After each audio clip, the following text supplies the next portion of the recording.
Doctora Valdés. Ahora damos paso a la primera ponencia e invitamos a pasar al estrado a la doctora Indira Betayaluz Pallardel, con la primera ponencia titulada Potencial del almidón de Cañigua, Chenopodium pallicaude ayeden, nativo y modificado como estabilizante de emulsiones, a cargo de la doctora Indira Betayaluz. La doctora obtuvo su doctorado en Ciencia, Tecnología y Gestión Alimentaria en la Universidad Politécnica de Valencia. Es docente principal del Departamento Académico de Ingeniería de Alimentos y Productos Agropecuarios de la Facultad de Industrias Alimentarias y en posgrado en la Universidad Nacional Agraria La Molina.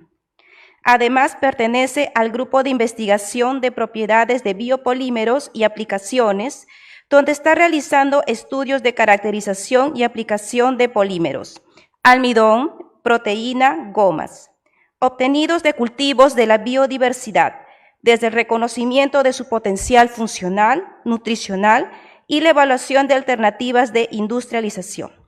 Damos un fuerte aplauso a la doctora, una calurosa bienvenida para ella. ¿Puede iniciar su exposición, doctora? Pase, por favor.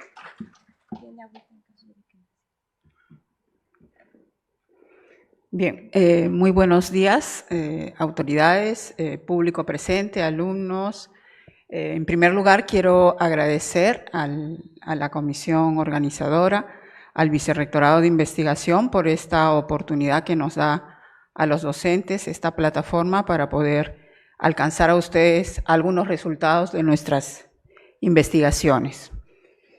Bien, yo voy a exponer un trabajo de un equipo humano que hemos ido desarrollando desde hace 2 años. Es una parte de los resultados de esta investigación que tuvo el objetivo pues, de explorar una fuente de almidón como la cañigua, un cereal andino, para ver sus posibilidades de aplicación en otro tipo de uso, ¿no? Como es estabilización de emulsiones. Entonces, en primer lugar, voy a dar algunos alcances generales para ubicarnos en el contexto de la investigación. Bueno, de hecho todos desde que nos hemos levantado hemos tenido acceso a productos que basan su formación en estas estructuras, ¿no? Las emulsiones.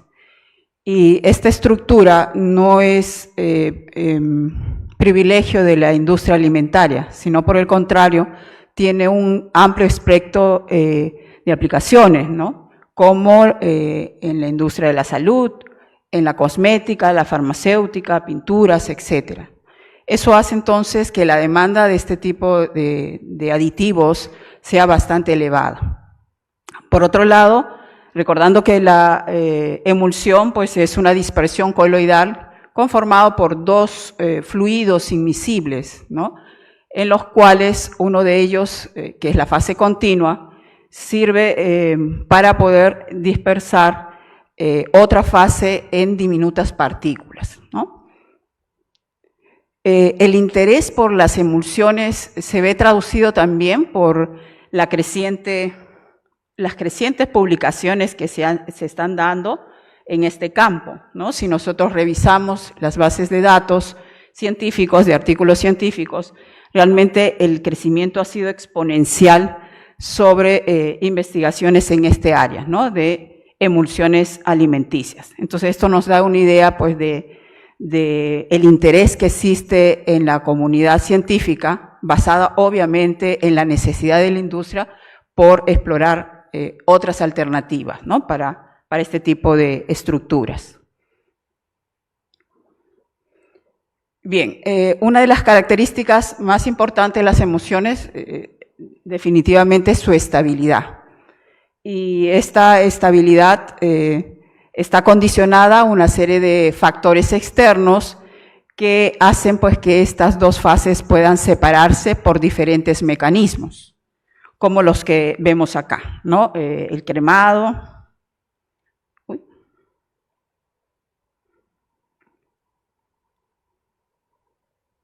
Un segundito.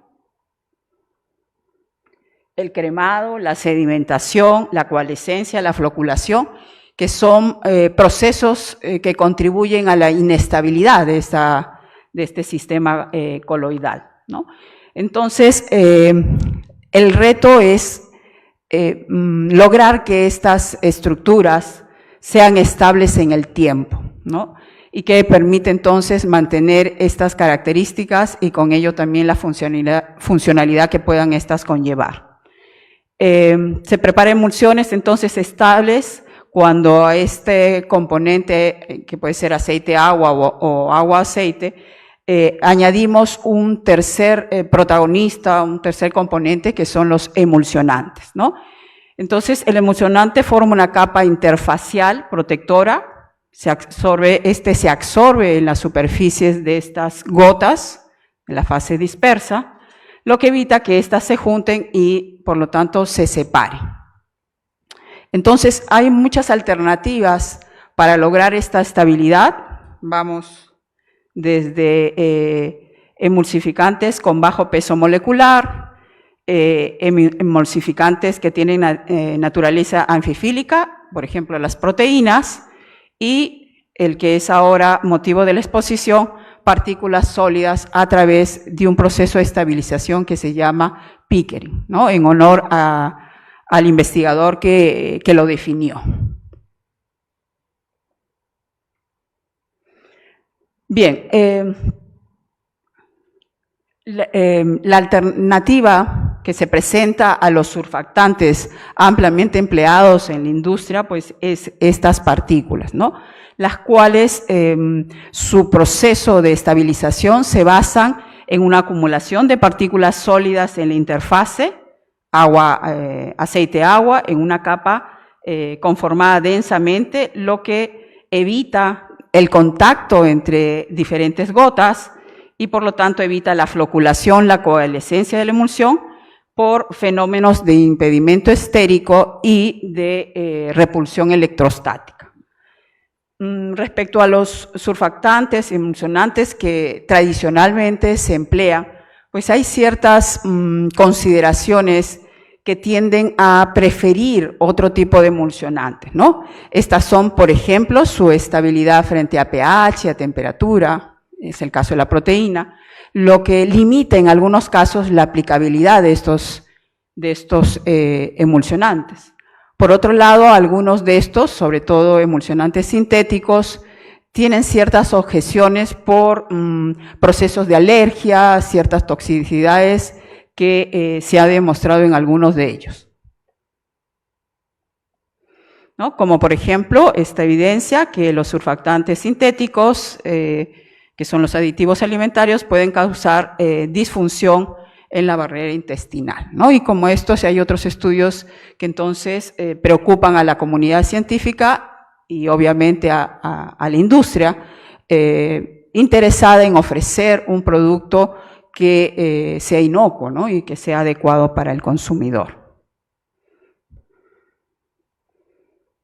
Bien, entonces, frente a esto está Pickering Emulsion o emulsiones de tipo Pickering, en donde la característica fundamental que da esa estabilidad está enmarcada en diferentes factores, ¿no? Entre ellos, el tamaño de la partícula es básico, debe ser un tamaño muy pequeño, dado que estas partículas se acomodan alrededor de la gota, del glóbulo, y por lo tanto su tamaño debe ser obviamente menor que la de la gota de la fase dispersa.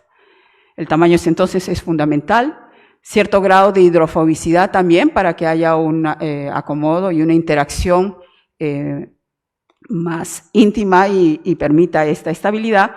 Y también hay estudios en donde la forma, la rugosidad de las partículas tienen una influencia directa en el acomodo, el empaquetamiento alrededor de la interfase y por lo tanto a la estabilidad de esa emulsión. Las emulsiones Pickering presentan ventajas, ¿no? Y como mencionábamos, hay una resistencia a la coalescencia.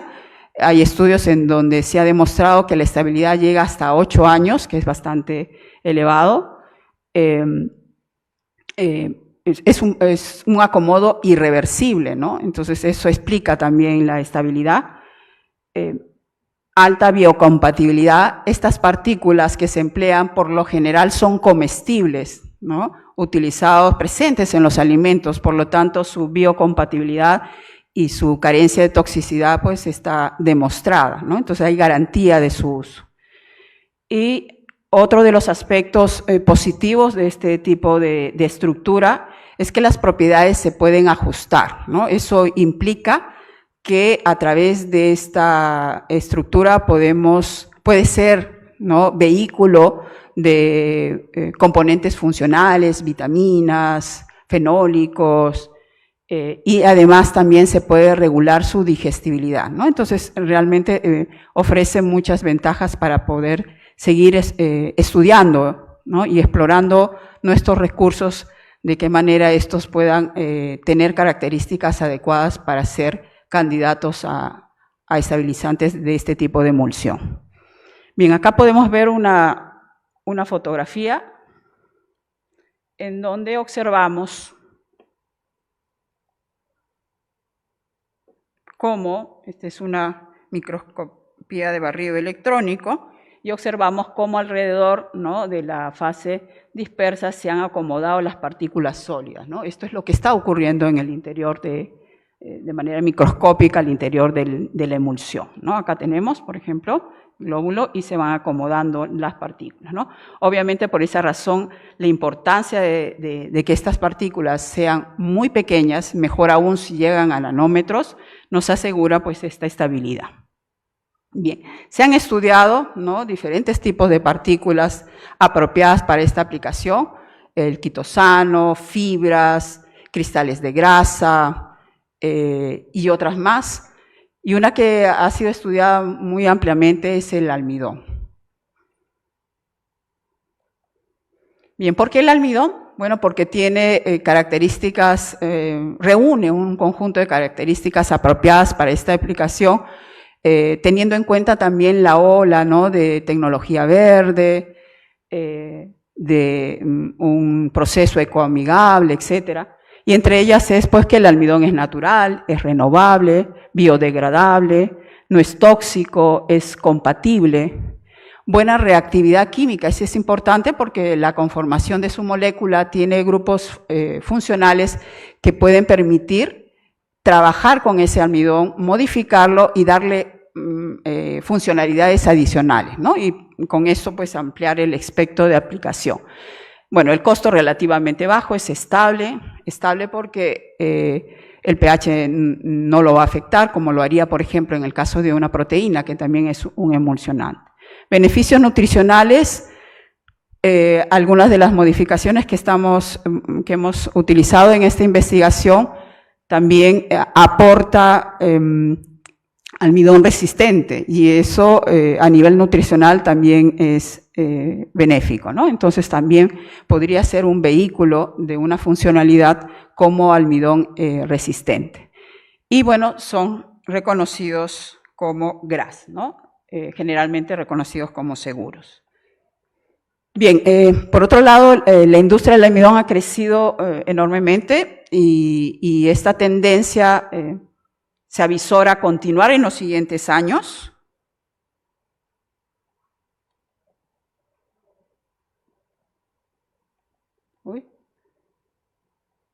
Bien, los estudios, ¿no?, avisoran una tendencia creciente, ¿no?, hasta el año 2029. Y esto se explica porque no solo la industria alimentaria lo requiere y lo demanda, sino otro tipo de industrias, ¿no? El mercado actual está gobernado por el almidón proveniente del maíz, el 75% proviene de esta fuente, seguida pues de la papa, la yuca, el trigo, ¿no? Sin embargo, la demanda del almidón pues hay una necesidad de poder explorar otras fuentes, pero que tengan propiedades sui generis, que no las tengan estas, ¿no? Y que por lo tanto a un futuro pues puedan ser preferidos y puedan de alguna manera copar un nicho de mercado con estas propiedades, ¿no?, como lo sería el caso de estabilizante de emulsiones. Bien, la demanda de almidón pues es de diferentes sectores, como decía, no solo el alimentario, y eso responde pues a esa tendencia creciente en su demanda. Bien, en este contexto, los almidones de pseudocereales pueden ser, ¿no? Era la primera interrogante, puede ser una alternativa y que responda, que tenga los requisitos para poder ser empleados en este tipo de estabilización.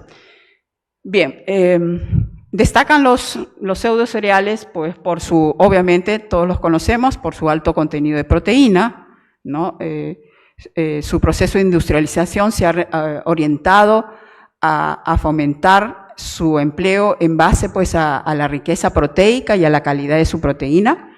Sin embargo, también tiene alto contenido de carbohidratos, ¿no? Por ejemplo, en el caso de la cañigua, estamos hablando de un 63.4%, ¿no? Y de un 18.9%, también depende mucho de la variedad de proteína, ¿no?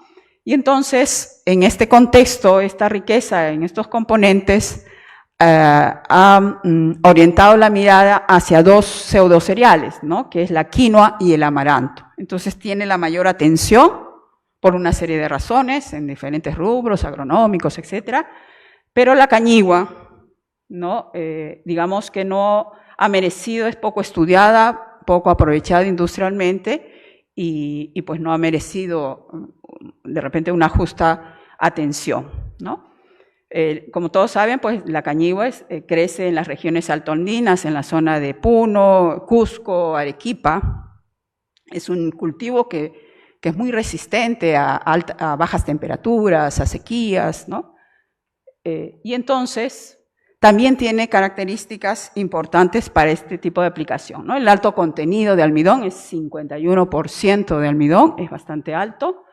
Bajo contenido de amilosa para fines de otra aplicación, esto es importante porque tiene una baja retrogradación, ¿no? Y entonces esto lo hace una fuente que se puede aplicar en procesos de refrigeración, no hay cineres o es muy poca, es una característica funcional importante. Y bueno, y para fines de aplicación en emulsiones, el tamaño de su partícula es bastante diminuto, ¿no?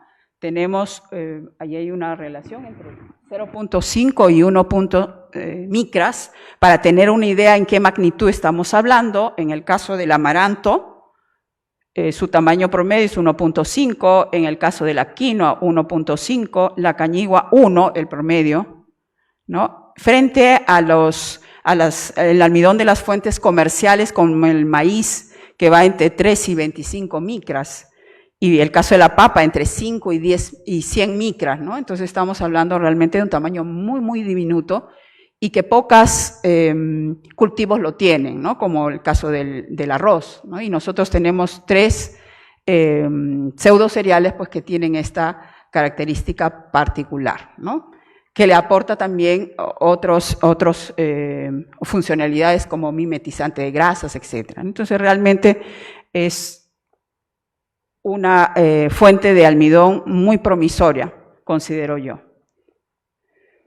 Bien, para poder aplicar en emulsiones Pickering les mencioné que teníamos que tener 2 características, ¿no? Una, que es el tamaño pequeño, que obviamente el almidón de esta fuente cañigua lo tiene, y el otro es una cierta naturaleza hidrofóbica, ¿no? Porque eso le va a dar una mayor interacción con las dos fases, ¿no? La parte hidrofílica la tiene de hecho los grupos funcionales que tiene el almidón, los grupos OH, pero falta de repente un componente que reafirme más su capacidad estabilizante, que es el componente hidrofóbico. Entonces, frente a esta circunstancia, uno puede apelar a modificaciones químicas o físicas para poder aportar esta funcionalidad, ¿no? y mejorar pues, su performance como estabilizante. Entonces, en nuestro grupo de investigación hemos explorado la esterificación con ácido cítrico, la esterificación con OSA, ¿no? Y hemos apelado también a una modificación física para responder a una demanda por procesos ecoamigables, ¿no? Decía hace un instante que el tamaño de partícula es un aspecto muy fundamental para este tipo de aplicaciones y mejor aún si estamos frente a nanómetros, ¿no? Ese nivel. Como mencionaba, el tamaño del gránulo de almidón de la cañigua está 0.5, 1.5 micras, y entonces si logramos reducir este tamaño a través de un proceso de molienda, como por ejemplo utilizando un molino de bolas, podríamos aumentar esa funcionalidad, ¿no? Y es un método ecoamigable. La esterificación con ácido cítrico también es un método ecoamigable porque el ácido cítrico está presente en los alimentos y por lo tanto es considerado también en esa onda, en esa línea. Y bueno, también hicimos un proceso combinado, ¿no? Para poder magnificar la capacidad emulsionante, combinamos un proceso de molienda por molino de bolas y una esterificación con OSA. Bien, ¿qué cosa es OSA? Es anhídrido octenil succínico, ¿no? Es una molécula de naturaleza hidrofóbica y que mediante procesos de esterificación uno puede incorporar a la molécula de almidón estos grupos, estas moléculas, ¿no? Y que le va a dar, pues, en el caso del anhídrido octenil succínico, un carácter anfifílico, ¿no? Esto es tener una parte hidrofílica y una parte hidrofóbica. Y eso estaría, pues, también aportando a esta funcionalidad, ¿no? Potenciando esta funcionalidad. Y en el caso del ácido cítrico, pues como les mencionaba, el ácido cítrico está presente en los alimentos, por lo tanto no hay ningún peligro en su uso. Tiene 3 grupos carboxílicos y un grupo H, ¿no? Y a través de una serie de etapas, ¿no? Podemos esterificar, unir a la molécula de almidón este ácido cítrico y por un proceso de deshidratación, etcétera, por un proceso químico, lograr pues una molécula, ¿no? Incorporada a estos grupos, a este ácido cítrico y darle potenciar esa funcionalidad emulsionante. En el caso del anhídrido octenil succínico es un químico, es cierto, pero es aceptado por el FDA, obviamente con una concentración límite, ¿no? Que es 3%. Se usa, perdón, en la industria, que es un aditivo también empleado como emulsificante.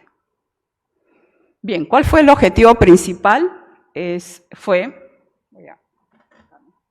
evaluar el potencial estabilizante de almidón nativo, ¿no? Y almidones modificados por esterificación con ácido cítrico y anhídrido octenil succínico para emulsiones aceite-agua de tipo Pickering. Eso fue el objetivo principal. Bien, como todo proceso para evaluar una nueva fuente de almidón parte por la selección del proceso de extracción, dado que los glóbulos de almidón están dentro de una matriz vegetal, entonces el primer paso es seleccionar un buen método de extracción, ¿no? Basado en características de ser ecoamigable, de tener una pureza, de permitir un almidón con una cierta pureza y de tener un buen rendimiento, ¿no? Y obviamente también la parte económica, el bajo costo. Nosotros hemos explorado 3 alternativas. Los almidones de estas fuentes que tienen alto contenido de proteína requieren procesos para poder extraer la proteína, ¿no? Y dejar almidones que cumplan estándares que pide la industria, que son bajo contenido de fibra, de grasa y de proteína. Por lo tanto, se emplea soluciones de soda para poder solubilizar esa proteína, que en algunos casos está íntimamente ligada a algunos componentes del almidón, y obviamente ustedes dirán, pues es soda, que genera un efluyente, y esto no va en la línea ecológica, ¿no? Pero también probamos un método acuoso, ¿no? Que es el que se utiliza, por ejemplo, en el caso del almidón de papa.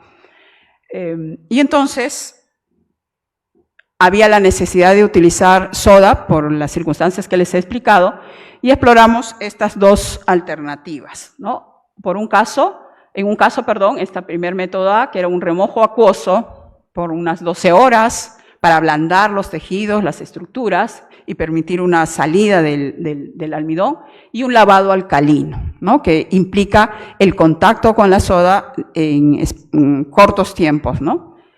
El otro método que es muy utilizado a nivel de laboratorio, de artículos científicos, es un remojo alcalino durante 12 horas y un lavado pues acuoso, ¿no? Obviamente este método B implica una mayor exposición a la soda, de los gránulos de almidón a la soda, ¿no?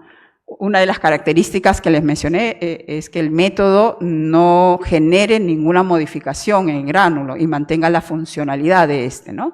Entonces, un mayor remojo, obviamente, tiene que haber algún efecto, ¿no? Y efectivamente, pues, se demostró en la evaluación de sus propiedades funcionales que sí había algunas propiedades, pues, bajaban en su nivel óptimo. Y el tercer método es un método acuoso, solo con agua, ¿no? Y lavados sucesivos y procesos de separación a través de centrifugación, etc. Otro de las dificultades en los procesos de extracción de este tipo de almidón, justamente por la naturaleza muy pequeña de sus gránulos, es el proceso de separación, ¿no? Si bien es cierto en el caso de la papa, gránulos más grandes es sedimentación gravitacional, en el caso de los almidones de este tipo, con diminutos gránulos, requiere procesos para que sea rápida la operación, requiere procesos operaciones de centrifugación, ¿no? Si no, es muy, muy lenta. La separación podría tomar incluso días. Bien.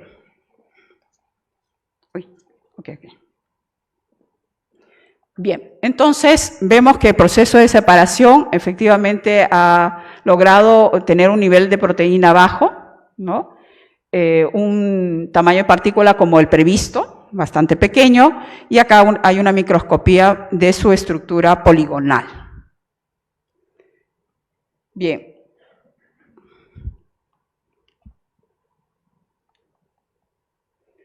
En los resultados respecto a la emulsión, se prepararon emulsión con aceite de soya, con diferentes concentraciones, 50, 30% y 50%, y con una homogenización con un ultraturrac, un rotor estator de 20.000 RPM por 2 minutos. Las evaluaciones que se hicieron, las que voy a presentar acá, son tamaño de gota, índice de emulsificación, el tamaño de gota es los glóbulos de grasa, que tan pequeños eran. El índice de emulsificación es la altura, esta es una probeta donde se pone la emulsión y se evalúa el proceso de separación. Lo ideal es que el índice de emulsificación sea 100%, no haya ninguna separación. Y bueno, también se realizó propiedades viscoelásticas. Bien, podemos observar acá en los resultados respecto a la extracción, unas características resaltantes era que el índice de emulsificación, estos son almidones nativos, es decir, sin ninguna modificación tienen capacidad emulsionante, y los almidones en el método 3 que tenían alto contenido de proteína tienen mayor capacidad emulsionante que aquellos que tenían poco contenido de proteína, ¿no? Esto significa que para este tipo de aplicación el grado de pureza respecto a la cantidad de proteína no es tan importante, más bien se aprecia que pueda tener proteína porque también tiene capacidad emulsionante. Y esto también se ve traducido en el tamaño de partículas. El tamaño de partículas para el método C, que es únicamente acuoso, que no se ha podido tener una pureza en cuanto a proteína elevada, pues tenemos también un tamaño de partícula bastante bajo.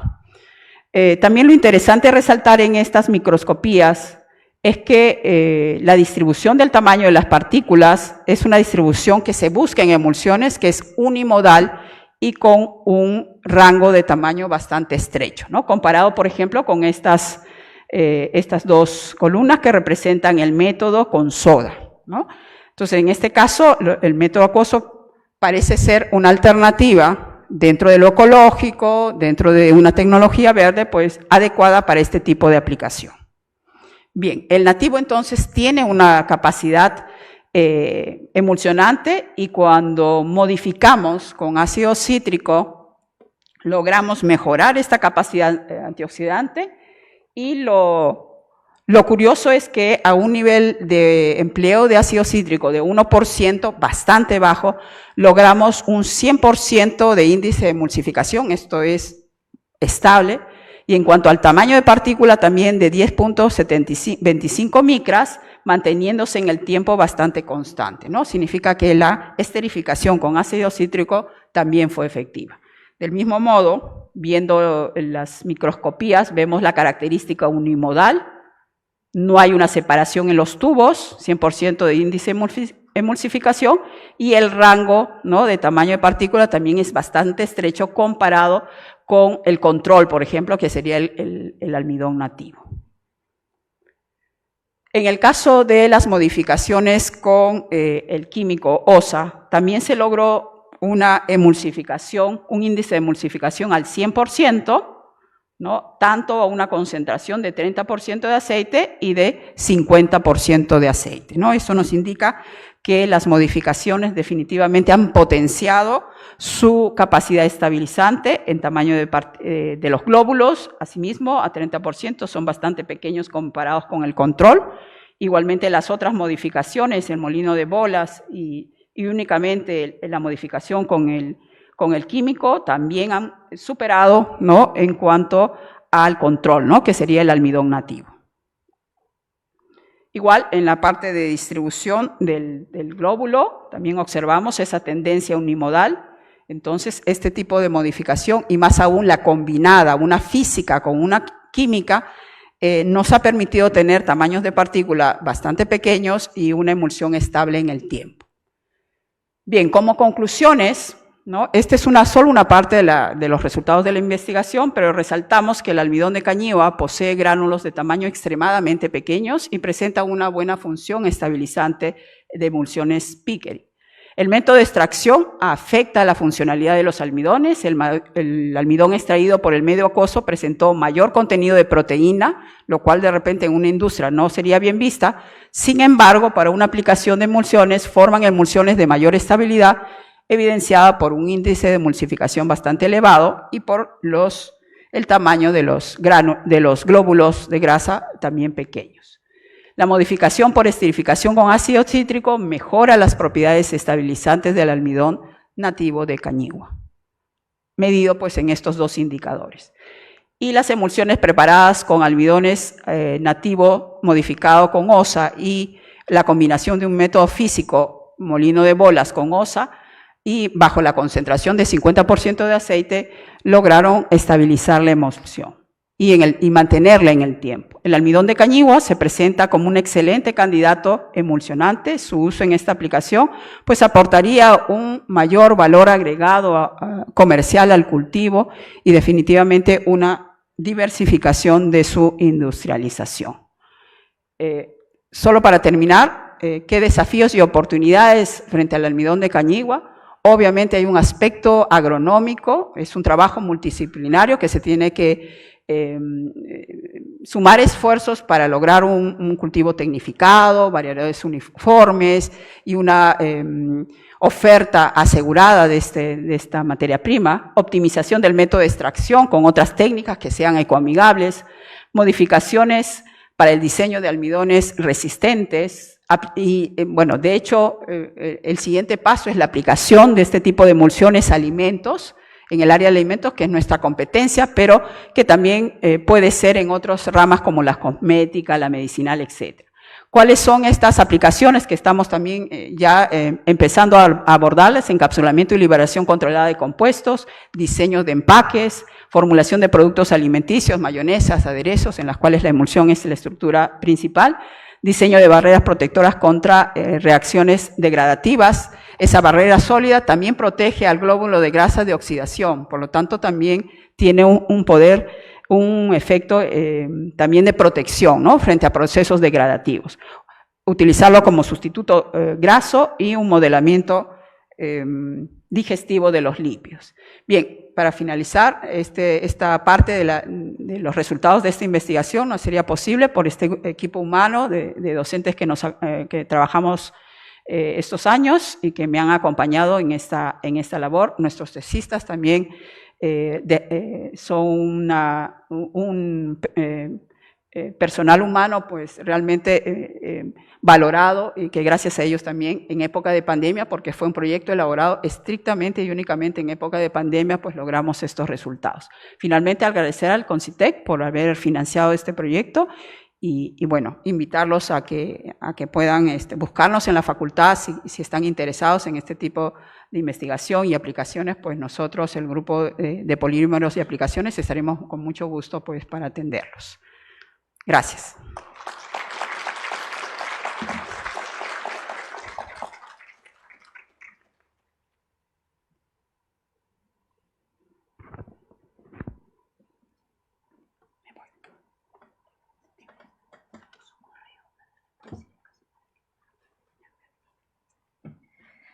Bueno, agradecemos enormemente la participación de la doctora Indira Betallaluz por esta excelente investigación que ella realizó con su equipo.